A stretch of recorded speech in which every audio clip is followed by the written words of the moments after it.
Russia is so weak because of war in Ukraine and so depending on China and China's support that I don't think that they can keep the Chinese out.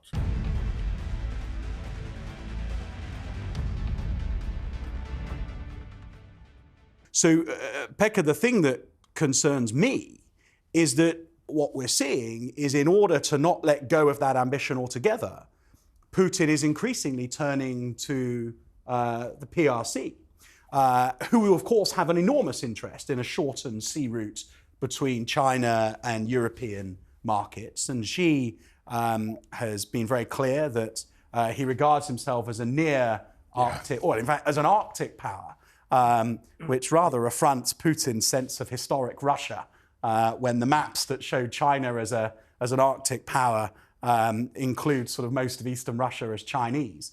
But what does that mean for Northern Europe if that sea line of communication with China opens up? Because on the one hand, big opportunity. On the other, hugely empowering for Putin and his successors with control over that sea lane. Well, the Russians, as you well described, the Russians think that they own Arctic, and they have a right to there. And they have, so far, they've kept Chinese on arm's length, haven't allowed them to come too strongly to Arctic. But now Russia is so weak because of war in Ukraine and so depending on China and China's support that I don't think that they can keep the Chinese out. So we will see more and more Chinese shipping and activities there. And my problem is that when you look how China operates, they always start with scientific research. They come and do scientific research on the maritime area, which is actually good way also to do some reconnaissance and planning for how to use submarines in the area. After the scientific research, they always come with the business activities. And that is always followed by military. We've seen that happen in South China Sea. We have seen this happening in Indian Ocean and in Horn of Africa. So why would that be any different in Arctic? And China is building its capabilities. They are building icebreakers. They are building and preparing capability to use submarines in up north and so on and so on. So I would be very wary. Yes, it gives some possibilities for trade with China, but again, there are also a lot of threats, and we have to be very careful. China has been very active in trying to buy critical infrastructure in Northern Europe several times, and we've been able to stop those activities. But again, we have to be very careful with that. I mean, it's the opening up of the sea route is a real challenge to Russia. They've enjoyed the fact throughout the Cold War that the Russian coastline east of the Kola Peninsula is what we would call in the UK a cul-de-sac, a kind of no-through road. And so in the White Sea and the Kara Sea, that's exactly where they've been doing the trialling of all of their most sensitive submarine technologies. It's where they do their nuclear weapons testing. And so all of a sudden, the world having a rite of passage along that northern coastline, you can see why Putin is so keen to preserve his sovereignty over that coastline and control of the sea lane.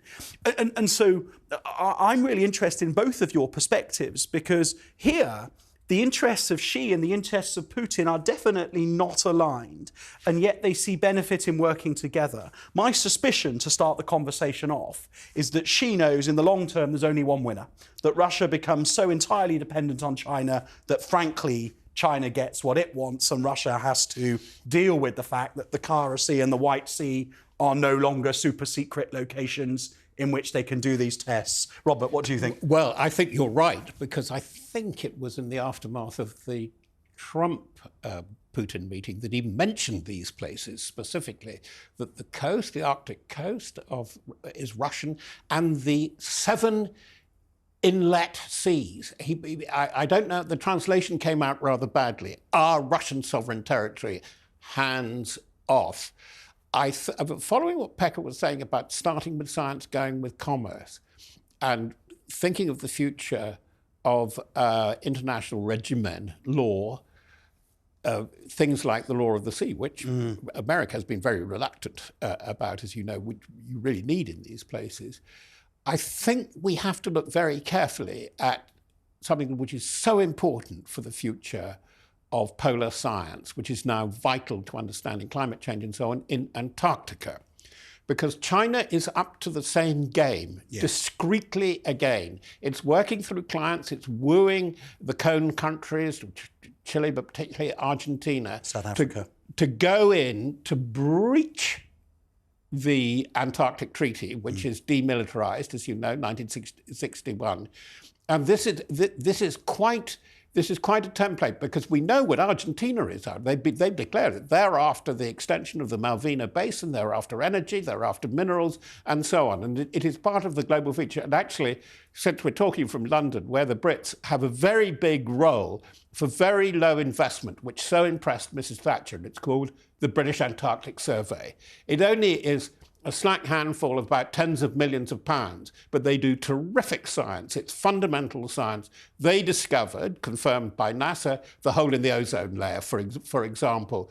And they are the epitome of this peaceful cooperation led by people like Vivian Fuchs and so on, from the geopolitical year, the Great Antarctic Year of '58, and this treaty, which has always seemed to be dying post-Cold War, but it is still very much there. And what is going on in Antarctica is quite an indicator for the Arctic. It's one of these strange things that we were talking before we came on air, where NATO powers, not as NATO per se, but as allies of friends and like-minded, have a common interest there as well, particularly Britain, America, and this, for once, brings in Australia in a very big way. So, Pekka, the parallel Robert draws there between Antarctica and the Arctic, it is true that you can see the renegotiation of the Antarctic Treaty becoming another one of these test cases as China and Russia seek to reimagine the global order. The Arctic Council feels nigh on defunct, although you may take a different view to that. The challenge to the UN Convention of the Laws of the Sea, as Putin seeks to claim entire control over a northern sea route that under UNCLOS routinely would be seen as a right of free passage. You can see the polar regions as the place in which this challenge between East and West over the global order starts to be really played out. That is true. As activities increase there because of the climate change, both business activities, it will eventually cause more and more military activities.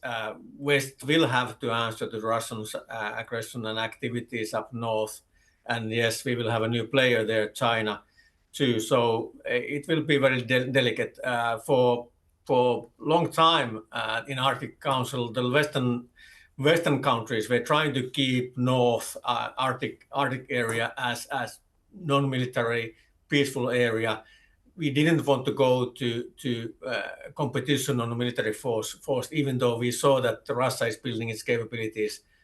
But now it has to change. Unfortunately, you can't leave Arctic to playground for Russia and China. We have to have a capability to protect our interests there and so forth. And that, of course... Do you think NATO is doing enough, Pekka? Do you think NATO is doing enough in really seeing and understanding and stepping forward to confront this new reality in the Arctic? I'd say that there's been good steps. You know, the fact that we have now Joint Forces Command Norfolk, which will be activated in full operational capability in couple of years. We have more exercises and so on. So some good steps, but I think that and I know that they hate in NATO, but I think that NATO should have an Arctic strategy and look more broadly on Arctic issues, how we can defend and what capabilities we need in the future for that. One problem, for example, is surface capabilities. Yeah. The Western navies are really not built to operate up north. No.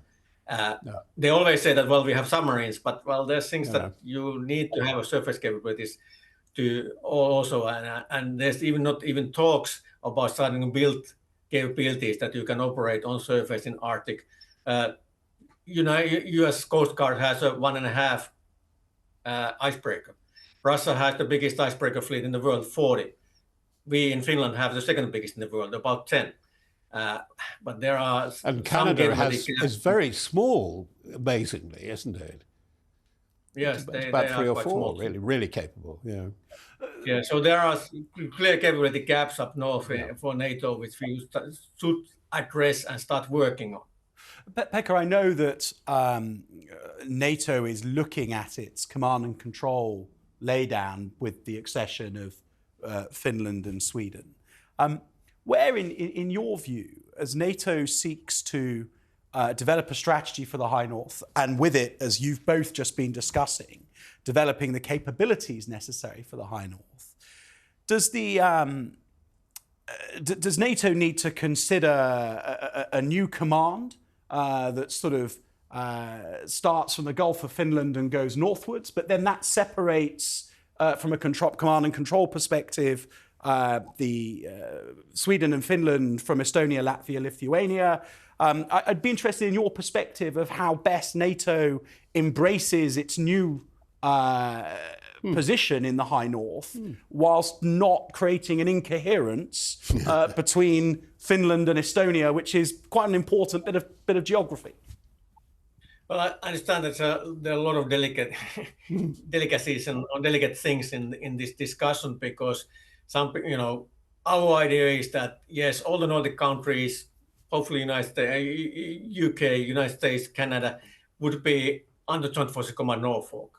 And there are several benefits on that. One being that the countries who have most strongest Arctic interest and most capable forces to operate in Arctic would be on the same command. And I think that the High North is crucial for Europe's defense, because if High North fails, the Europe fails. Yeah. Therefore, that's much more important. When you look at then the Gulf of Finland, for example, AORs meet in the Gulf of Finland. Well, it's Gulf. It's easy to block. Seams are always vulnerable in military doctrine, even between Joint Forces commands. But that's something you can take care of with good planning and preparedness. I don't think that command-wise the fights in the Baltic Sea region will be fought more south than Gulf of Finland. So I don't think that Joint Forces Command that there's a bigger problem in that northern countries would be in Norfolk area, and then the Baltic states would be under the Joint Forces Command Brunsum.